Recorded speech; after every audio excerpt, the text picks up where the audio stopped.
लखनऊ विद्युत कर्मचारी मोर्चा संगठन उत्तर प्रदेश का 44 वार्षिक अधिवेशन गन्ना संस्थान में संपन्न हुआ। अधिवेशन के बारे में बताते हुए संगठन के प्रदेश अध्यक्ष बब्बू अवस्थी ने बताया कि विद्युत कर्मचारियों की समस्याओं के कई विषयों पर चर्चा की गई और साथ ही संगठन ने ये निर्णय लिया है कि लोकसभा से पहले कर्मचारियों की पुरानी पेंशन बहाली, कैशलेस चिकित्सा व्यवस्था, ठेका प्रथा खत्म कराकर संविदा कर्मियों को स्थायी करने के साथ ही बिजली कर्मचारियों को 300 यूनिट फ्री बिजली दी जाने की मांग को लेकर बड़े आंदोलन की तैयारी है। उन्होंने कहा, इस बार कर्मचारियों की अपनी इन मांगों के लिए आर पार की लड़ाई संगठन एकजुट होकर लड़ेगा। वहीं आज कर्मचारी मोर्चा संगठन का चुनाव भी किया गया, जिसमें प्रदेश भर व अन्य कुछ राज्यों से आए कर्मचारियों ने उम्मीदवारों के लिए मतदान किया। चुनाव में चंद्र प्रकाश अवस्थी एक बार फिर निर्विरोध प्रदेश अध्यक्ष चुने गए।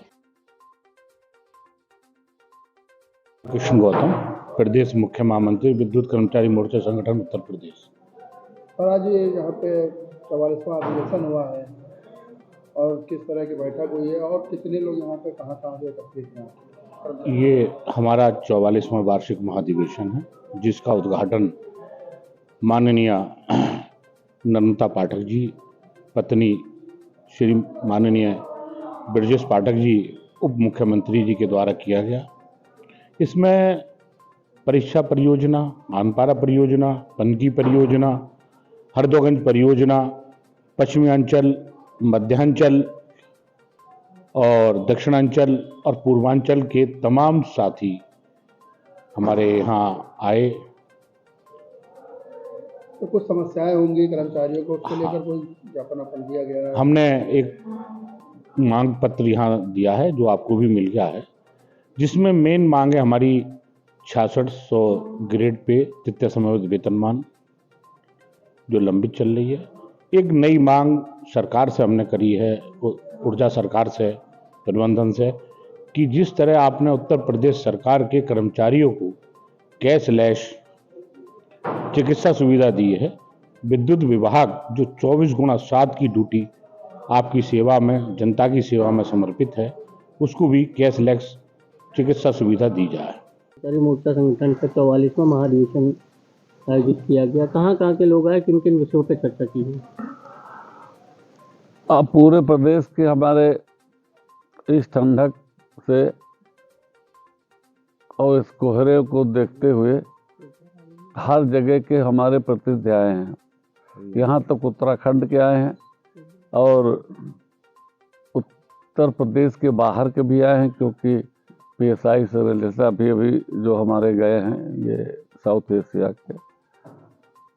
तो प्रस्ताव तो जो हमने पहले बताए थे कि 44वें वार्षिक महाधिवेशन में हमको आमूलचूल परिवर्तन चाहिए विद्युत व्यवस्था में, और विकसित देशों की, हम बड़े खुश हैं कि मोदी जी विकसित देशों की नकल कर रहे हैं, लेकिन विकसित देशों की नकल विकासशील देश करें तो फायदा तभी होगा जब सब में करें।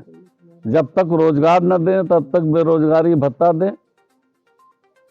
बड़े लोग जो बिजली की चोरी और खपत अपना बेइज्जती करते हैं उसका चौथाई पैसा नहीं देते हैं, और छोटे लोगों का शोषण होता है। उसमें हमने कहा कि 300 यूनिट बिजली फ्री दें, और छोटे छोटे जो संविदा कर्मचारी और ऑपरेटर हैं, काम लेते हैं, 2 लाख वाला देते हैं, 20,000 भी नहीं हुआ है, उनको उनका जो पैसा है बढ़ाए खर्चे के हिसाब से। और सबसे ज़्यादा महंगी आजकल खाना कम महंगा, नाश्ता ज़्यादा महंगा, शिक्षा व्यवस्था, चिकित्सा व्यवस्था, ये 2 चीज़ें बड़ी उसमें। शिक्षा व्यवस्था में हम शिक्षा भत्ते की बात कर रहे हैं, और चिकित्सा व्यवस्था हम कैशलेस, जैसे राज्य कर्मचारियों कैशलेस की सुविधा है, इस तरह चिकित्सा हमारी भी कैशलेस के तुरंत आदेश होने चाहिए। और जितनी विसंगतियां हमने 6ठे और 7वें वेतन आयोग में समझौता किया है, वो विसंगतियां तत्काल दूर होने चाहिए। नहीं तो हमने कह दिया है, भाई ठीक है, राम के भक्त हम भी हैं, कृष्ण के भक्त हम भी हैं, ऊपर वाले सबके हैं, कोई ताकतवर है जिससे दुनिया चल रही है।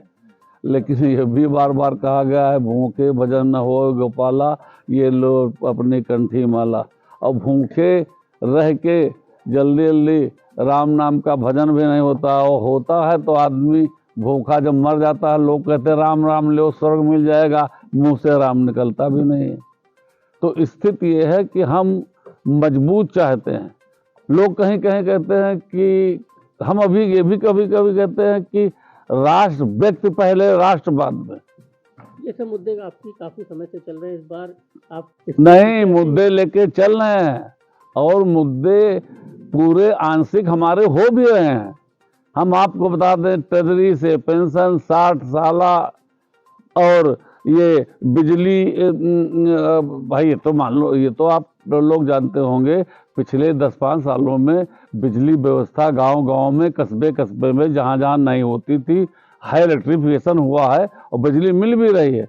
ऐसा नहीं हम लड़ रहे हैं, भड़का रहे हैं आग नगमे निगार से, हम खामोश क्या रहेंगे जमाने के डर से। हम माना ना जमी को गुलजार कर सके, कुछ खार तो कम कर गए निकले जिधर से।